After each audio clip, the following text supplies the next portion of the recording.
현장 인터뷰. 국회 국정감사 기간에 눈에 띄는 활동을 하는 의원들의 국정감사와 관련한 이야기를 들어보는 시간입니다. 박진영 기자가 인터뷰했습니다. 네, 국감 현장 인터뷰 시간입니다. 오늘은 법사위의 전해철 의원을 모시고 국감에 대한 이야기를 들어보겠습니다. 제가 의원실에 직접 나와 있는데요.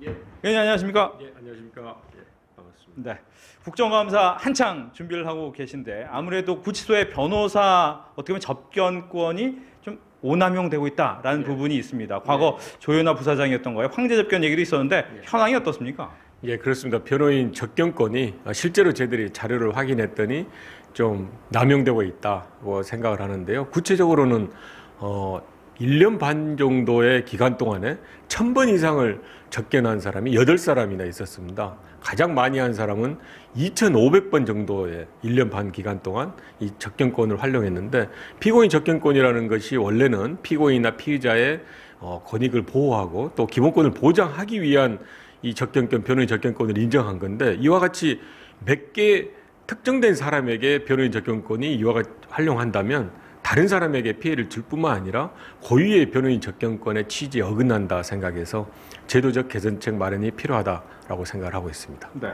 이제 뭐 여러 상임위에서도 그렇지만 이제 업무 추진비에 관련된 얘기가 상당히 많이 나오는데, 감사원에서는 이 업무 추진비의 집행 기준도 없었다 이런 얘기가 있습니다. 그렇습니다. 기획예산처의 그 업무 추진비에 대한 이 지침을 보면 모든 기관에서는 집행 세부 지침을 만들어야 됩니다. 그리고 나서 업무 추진비를 공개하게 되어 있는데, 이 감사원에서는 일단 감사위원회에 대한 업무 추진비 자료 제출해라 라는 것에 거부를 했고요. 확인을 해봤더니 집행 세부 지침이 전혀 없었습니다. 결국은 예산을 감사하는 감사원이 이와 같이 업무 추진비 자료를 제출하지 않을 뿐만이 아니라 집행 지침을 안 만드는 것은 굉장히 문제가 있다고 생각을 했는데, 다행히 감사원장이 국정감사 과정에서 잘못됐다는 것을 인정하고 자료도 제출하고 세부 지침도 앞으로 만들겠다라고 약속을 해서 저는 이제 좀 위안을 삼았습니다만은, 그럼에도 불구하고 감사원이 그런 위법을 했다는 것에 대해서 저는 사실은 좀 씁쓸합니다. 네. 끝으로 이제 군사법원 올 한 해 탈도 많고 말도 많았는데 이 군사법원법 개정안을 발의하셨더라고요. 이 군사법원은 어떻게 바뀌어야 될까요? 윤일병 사건이라든지 지난 대선 때 사이버 사령부의 댓글 사건, 이제 이런 사건이 일어났던 것은 군대 내 고질적인 구조적인 문제도 있지만, 또 하나는 군사법 체계가 그만큼 정비가 안 됐다는 것을 보여줍니다. 그래서 이 군사법 체계가 정비할 필요가 있는데, 가장 핵심은 군사법 운영이 관할 지휘관에 의해서 처음에 수사, 또 재판, 집행의 모든 과정을 영향을 받을 수 있다는 것입니다.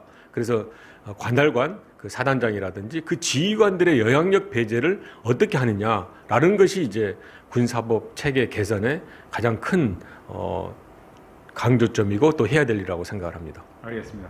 오늘 바쁘신데도 함께해주셔서 고맙습니다. 예, 감사합니다. 네, 지금까지 국회 현장 인터뷰였습니다.